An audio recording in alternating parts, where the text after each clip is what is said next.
कैसे हैं आप सब। स्वागत है आप सभी का एक बार फिर आपके अपने चैनल नॉलेज सिटी में। गाइस आज हम बात करने वाले हैं जो हमारी सीरीज चल रही थी ह्यूमन रिसोर्स मैनेजमेंट बीकॉम वाले बच्चों के लिए, है ना। उसके अंदर यूनिट नंबर 4 मैंने स्टार्ट कर दी थी। यूनिट नंबर 4 का चैप्टर नंबर 2 आज हम डिस्कस करने वाले हैं। गाइस इससे पहले कि आपने कोई भी वीडियो नहीं देखी तो देख लेना, पूरी प्लेलिस्ट का लिंक डिस्क्रिप्शन बॉक्स में है, देख लेना, ठीक है। तो आज हम बात करेंगे अपनी यूनिट नंबर 4 का चैप्टर नंबर 2 जिसका नाम है कंपनसेशन।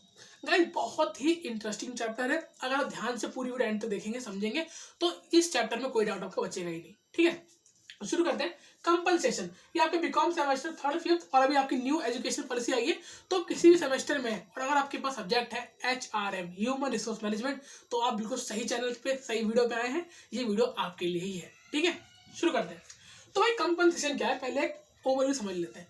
गाइस कंपनसेशन, मैं हूँ, ठीक है, मैं कहीं जॉब करने गया, मैं वहाँ जॉब करूँगा, ठीक है। मैं जॉब करने गया तो सबसे पहला सवाल मेरा क्या होगा, सामने वाली पार्टी से जहाँ मैं जॉब करूँगा, सबसे मेरा सवाल उनसे होगा कि सैलरी कितनी है, या उनका सवाल मुझसे होगा कि आप सैलरी कितनी लेंगे, ठीक है ना।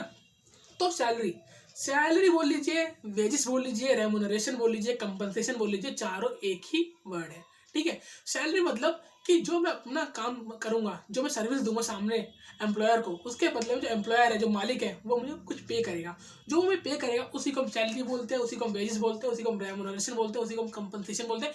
आप कुछ भी बोल लीजिए, उसी को हिंदी में तनख्वाह भी बोलते हैं, ठीक है। अच्छा, वेजेस और सैलरी दो अलग अलग वर्ड है, मतलब मीनिंग सेम है, लेकिन कहाँ कहाँ यूज होते हैं ये भी हम डिस्कस करेंगे।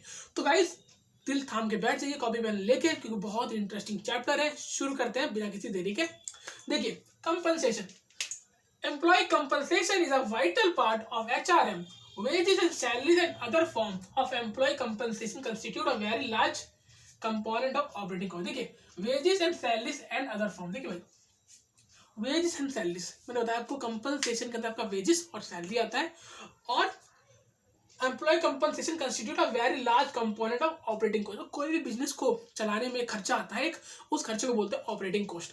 उस कॉस्ट के अंदर हमारी सैलरी भी आती है। देखिए अब मेरा खुद का बिजनेस है, मेरे बिजनेस में बहुत सारे खर्चे होंगे, माल खरीद के लाना है, उसे बनवाना है, और एक बहुत बड़ा खर्चा होता है लोगों को तनख्वाह देनी है, जो लोग काम करेंगे मेरे लिए, है ना। तो ऑपरेटिंग कॉस्ट के अंदर भी आपका बहुत एक बड़ा पार्ट है वेजेस और सैलरी का या कंपनसेशन का, ठीक है।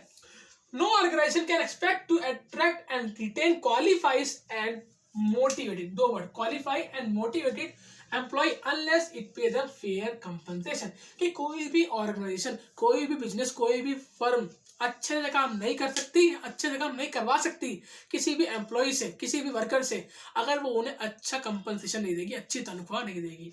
आप उनसे काम करवा रहे हो 12 घंटे और सैलरी दे दो 2000, 3000, 5000, तो क्या काम करेंगे? नहीं करेंगे भाई। सैलरी उसी हिसाब से होनी चाहिए जिस हिसाब से आप उनसे काम ले रहे हो, ठीक है।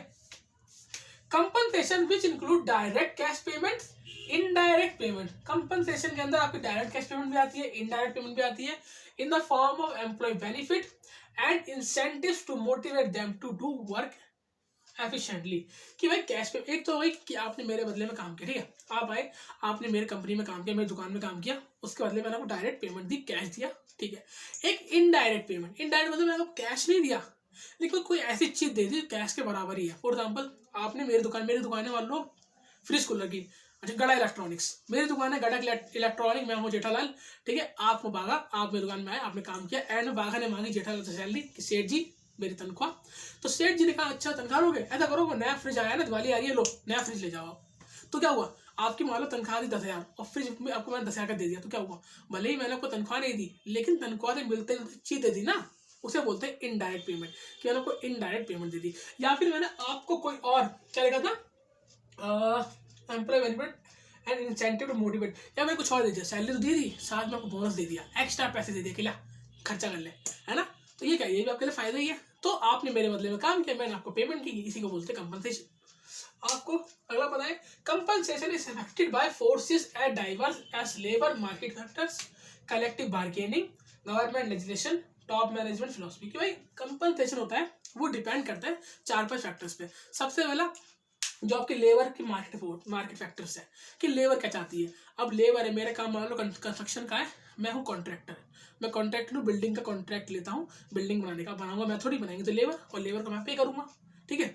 अब लेबर को मैं पे करूंगा तो लेबर अपने पहले से ही फिक्स कर लेते हैं कि हम तो 1,000 रुपये दिहाड़ी लेंगे, हम 800 रुपये दिहाड़ी लेंगे, दिहाड़ी मतलब दिन के, कि दिन के कितने पैसे लेंगे हम, ठीक है ना। एक इस पर डिपेंड करता है कि उनकी दिहाड़ी कितनी है।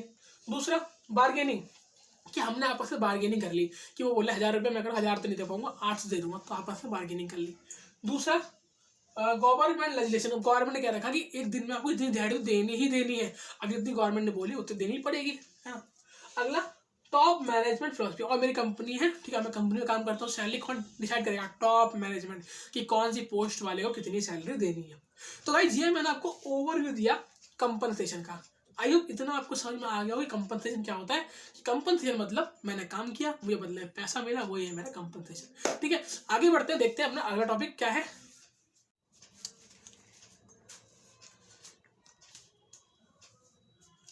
गाइस बात करते हैं अपने अगले टॉपिक की। अगला टॉपिक है हमारा कि कंपनसेशन के बारे में जाना हमने, ठीक है। अभी हमने कंपनसेशन के बारे में जाना।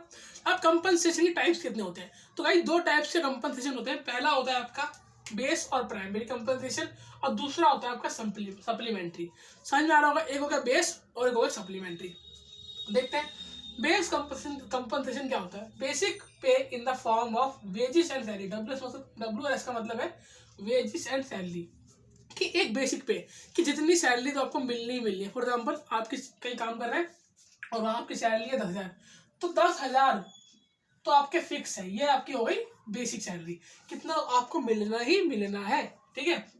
इट इज फिक्स, ये कैसी होती है? फिक्स होती है कि 10,000 आपको हर महीने मिलेंगे, ठीक। अच्छा, अब दोस्तों हमने यहाँ एक वर्ड लिखा वेजेस एंड सैलरीज। गाइस बहुत लोगों को दिक्कत होती है ये बात समझने में कि कब हमें बोलना है वेजेस और कब बोलना है सैलरी, कि वेजेस क्या होता है और सैलरी क्या होता है। इसमें बहुत बड़ा दोस्तों डिफरेंस है, बहुत लोगों को नहीं पता।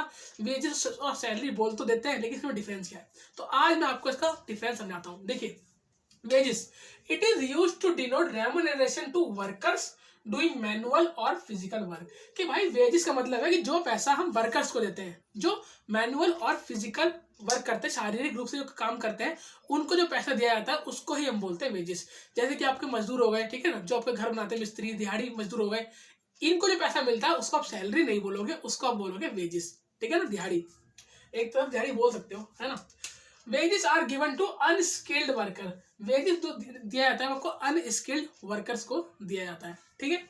अगला पॉइंट हमारा सैलरी, कि सैलरी किसको दी जाती है, सैलरी कब कहेंगे?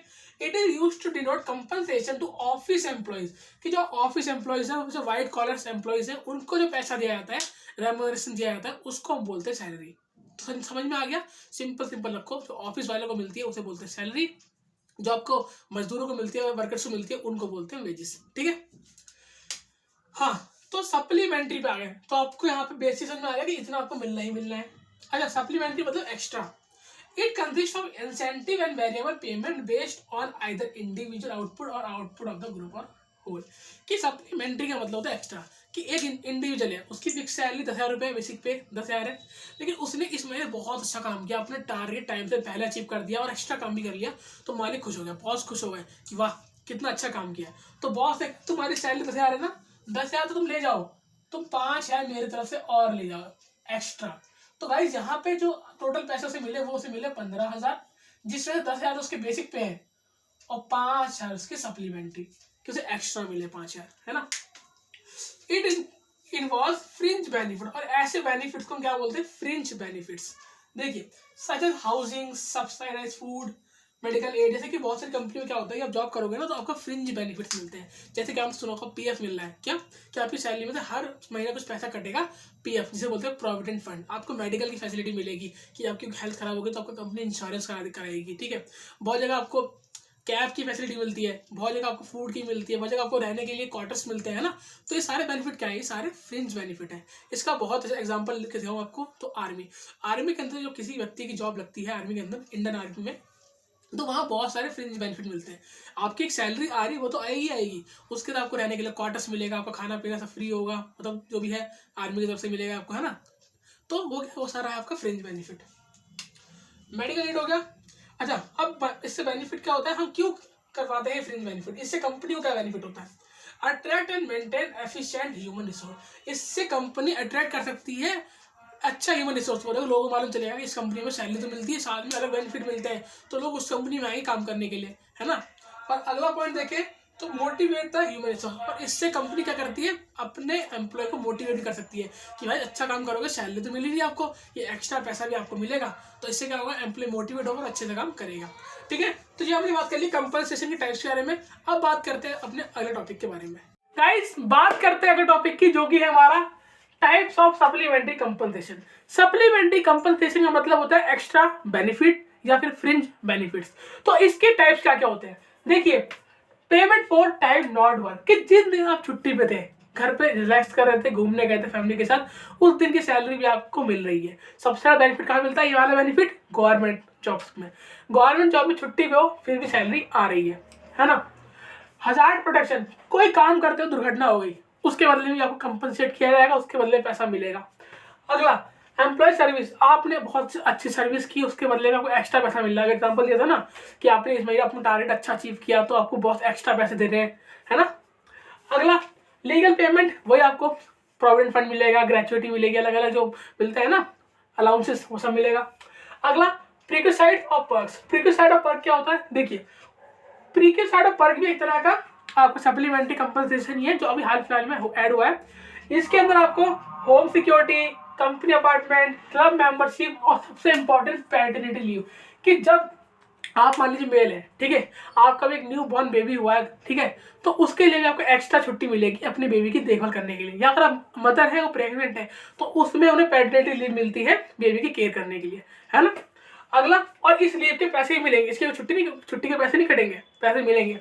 ठीक है, अगला देखें कंपनसेशन मैनेजमेंट। ठीक है, कंपनसेशन मैनेजमेंट क्या होता है, किसी भी कंपनी को लंबी रेस का घोड़ा बनना है, मतलब सक्सेस पानी है और अपने गोल टाइम टू टाइम अचीव करते रहना है, तो उसको अपनी कंपनसेशन पॉलिसी या बोल दीजिए कंपनसेशन का मैनेजमेंट बहुत अच्छी तरीके से करना होना चाहिए। कंपनसेशन मैनेजमेंट का मतलब क्या होता है, सबसे बड़ा सवाल है ये गाइस। कंपनसेशन मैनेजमेंट का मतलब है कि जो पे कर रहा है अपने एम्प्लॉय को, अपने वर्कर्स को, उसका मैनेजमेंट, कि किसको कितनी सैलरी देनी है ना। गाइस कंपनसेशन बहुत ज़रूरी है अगर आपको अपने एम्प्लॉय को मोटिवेट करना है, मोटिवेट रखना है काम के लिए, तो उनको टाइम टू टाइम सैलरी तो मिलनी चाहिए, साथ में ये फ्रिंज बेनिफिट, ये एक्स्ट्रा बेनिफिट, ये आपको कंपलसरी है, उनको देना पड़ेगा। अगर आप उनको एक्स्ट्रा बेनिफिट देते हो, फ्रिंज बेनिफिट देते हो, तो वो मोटिवेट होकर काम करेंगे, जिससे आपका ही गोल अचीव होगा। इसलिए आपको कंपनसेशन मैनेजमेंट बहुत अच्छा होना चाहिए सैलरी के मामले में। जो company time to time salary नहीं देती, आप देखते होंगे वहाँ की लेबर टर्नओवर रेट धीरे धीरे बढ़ने लगती है। ठीक है, लेबर टर्नओवर रेट आपको पता ही होगा, है ना। देखिए, अगर company time to time salary नहीं देगी तो लोग काम छोड़ के ज़्यादा जाएंगे, और ज़्यादा लोग काम छोड़ के आएंगे तो काम पूरा नहीं होगा, काम पूरा नहीं होगा तो गोल अचीव नहीं होगा, गोल अचीव नहीं होगा तो कंपनी प्रॉफिट नहीं कमा पाएगी। इसीलिए कंपनी को सबसे जरूरी है टाइम टू टाइम सैलरी देना, और सिर्फ सैलरी नहीं देना, साथ में फ्रिंज बेनिफिट भी देना अपने एम्प्लॉय को, अगर वो चाहती है लंबी रेस का घोड़ा बनना। ठीक है ना, आगे देखें। हाँ, तो ऑब्जेक्टिव्स क्या है कंपनसेशन मैनेजमेंट में, क्या क्या ऑब्जेक्टिव्स हैं इसके। नंबर 1, एक्वायर्ड क्वालिफाइड पर्सनल, सबसे पहला क्वालिफाइड पर्सनल को एक्वायर करो, एम्प्लॉय ऐसा रखो जो क्वालिफाई हो, काम करने में अच्छा हो। अगला, रिटेन प्रेजेंट एम्प्लॉय, और नए एम्प्लॉय को रखने की बात तो अच्छी है, ये इसका मतलब नहीं कि हम नए को रख रहे हो पुराना जा रहा है, नए को रख रहे हो पुराना जा रहा है, नहीं, पुराना एम्प्लॉय भी रहे आपके साथ, वो भी सेटिस्फाई रहे, उसकी भी सारी नीड पूरी होती रहे, जैसे पुराना भी अच्छे से काम करे, नया आ रहा है वो भी अच्छे से काम करे। ठीक है ना।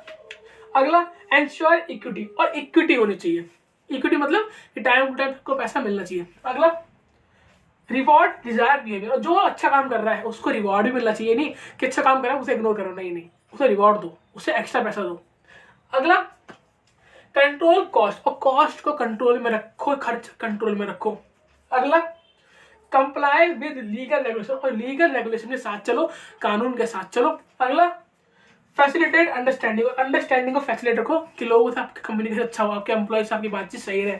अगला, फर्दर एडमिनिस्ट्रेटिव एफिशिएंसी, और अगर ये सारी चीज ध्यान रखोगे तो आपकी कंपनी की एफिशिएंसी बढ़ेगी, काम करने में आपकी ही तरक्की आगे चल के होगी। तो गाइस यहाँ हमने बात कर ली आज ऑब्जेक्टिव ऑफ कंपनसेशन मैनेजमेंट तक। तो आज के लिए यहीं तक रखते हैं गाइस। आई होप आपको यहाँ तक की सारी बात अच्छे से क्लियर हो गई हो। अगर अच्छे से क्लियर हो गई हो तो कमेंट बॉक्स में बताएं, कोई डाउट हो तो भी बताएं, ठीक है। और वीडियो को शेयर करें दोस्तों के बीच में, लाइक कमेंट भी करें। प्रीवियस वीडियो नहीं देखी देख लेना, लिंक डिस्क्रिप्शन बॉक्स और आई बटन में मिल जाएगा आपको, ठीक है। मिलता हूँ नेक्स्ट क्लास में, तब तक के लिए गुड बाय।